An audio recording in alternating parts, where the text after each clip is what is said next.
The Dead Rising series is well known for its boss fights, commonly referred to as psychopaths. Most of these fights follow a similar formula. The psychopath gets furious with you, which leads to a battle that usually ends in their rather brutal death. However, this isn't always the case. On a few rare occasions throughout the series, players are given the option to either save or spare the psychopath. With that in mind, let's take a look at 6 of these moments. First up, we need to go all the way back to the first Dead Rising game to find the first psychopath that can be saved. Paul is one of, if not the, last optional psychopaths that you encounter in the game. When you first fought him, you probably assumed it would be the usual case of taking him down until he's dead, just like the rest. At first, it certainly seems that way when you see the cutscene that plays after defeating him, but then came the twist. After the cutscene, Paul is revealed to still be alive, though on fire and rapidly losing health. At this point, you'd need to grab a fire extinguisher to put the flames out and save him. Once saved, Paul can then be spoken to and eventually joins as a survivor who can be escorted to the security room. Paul is the only psychopath you can save in the original Dead Rising, but that would change over the years.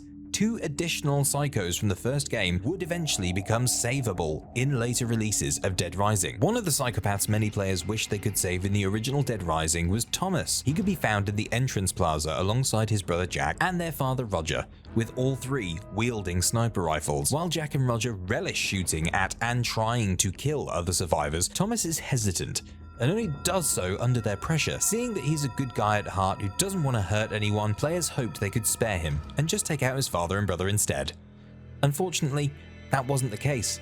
Thomas needed to be killed for the mission to progress. You couldn't save the survivor Wayne, who's hiding in one of the stores in the entrance plaza, unless all 3 were eliminated. This changes in the deluxe remaster. During the psychopath fight, Thomas refuses to shoot Frank. In the original game, he would still fire at Frank, despite his reluctance, but the change is a major clue that something is different in this version of the encounter. To spare Thomas, you must take out Roger and Jack first. After doing so, Thomas will say this: I just thought Daddy and Jack liked to hunt for sport.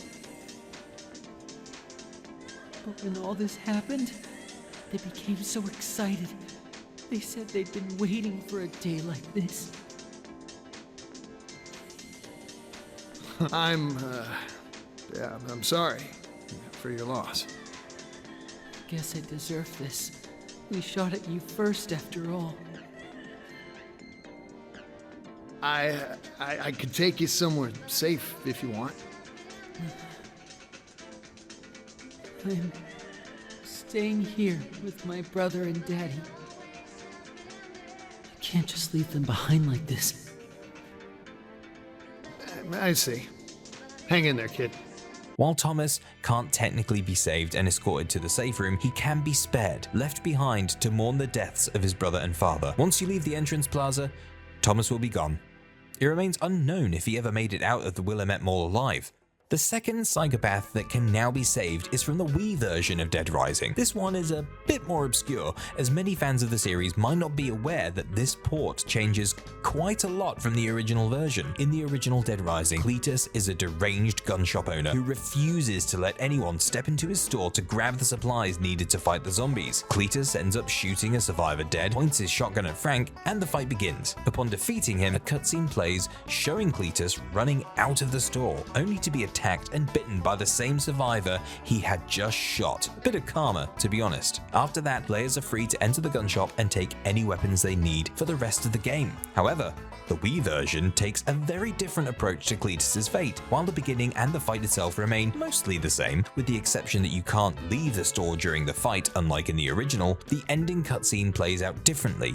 Instead of showing Cleetus being bitten by the zombie, the scene cuts off just as the attack is about to happen. At this point, the game transitions back into gameplay, leaving it up to Frank to deal with the zombies surrounding Cleetus. Once the zombies are taken out, Frank helps Cleetus back into the gun shop. When Cleetus regains consciousness, he's shocked to realize that Frank saved him. In return, Frank asks if he can buy guns from the shop, and Cleetus agrees. From that point on, in the Wii version of Dead Rising, players can visit the shop to purchase weapons and upgrades from Cleetus. Moving on to Dead Rising 2, the next psychopath is an interesting case because there's no actual fight involved. Instead, it's all about completing tasks for the psychopath to prevent them from setting off bombs tied to survivors. The psychopath in question is Bibi, a middle-aged singer past her prime who's trying to launch a comeback. Unfortunately for her, the comeback tour is interrupted by the zombie outbreak in Fortune City. She insists on continuing her show, taking hostages, all of whom are wired with explosives. If the show doesn't go as planned, she threatens to detonate the bombs. As Chuck, your job is to complete a few tasks to make the show happen. First, you'll need to dress up in a tuxedo. Then, you'll have to draw an audience, or rather, zombies, toward the stage by luring them with firecrackers. Once everything is in place, you'll need to ensure the performance goes smoothly by controlling the pyrotechnics via a QTE minigame. If you succeed, a cutscene will play out. Oh, you're the best stage manager I ever had, kiddo. And you've got a nice little butt on you to boot. Oh, yeah, baby. Oh, you love it. And you love me. Really, really love me.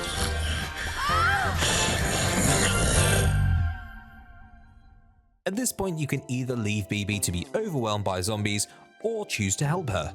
Since this video is about saving psychopaths, of course we help her. BB then joins Chuck as a survivor who can be escorted to the safe room. This is a unique twist in Dead Rising 2, and it highlights one of the many reasons why the game is so well loved. It doesn't rely on the same formula for every psychopath encounter, and as we'll see in the next Psychopath, there are even more creative scenarios where saving is an option. The second of the two psychopaths in Dead Rising 2 is unique, as it's the only animal to feature as a psychopath battle. While the Wii version of Dead Rising includes zombified animals, Snowflake the Tiger is a true boss battle, complete with a full health bar, boss music, and all the typical elements of a psychopath encounter. Snowflake belongs to Ted, another psychopath you must defeat first. After beating Ted, Snowflake can be seen roaming the Yucatan casino, occasionally attacking Chuck. The objective here is to tame Snowflake, which allows her to become a survivor who can be escorted to the safe house. To do this, you'll need to feed her 3 steaks,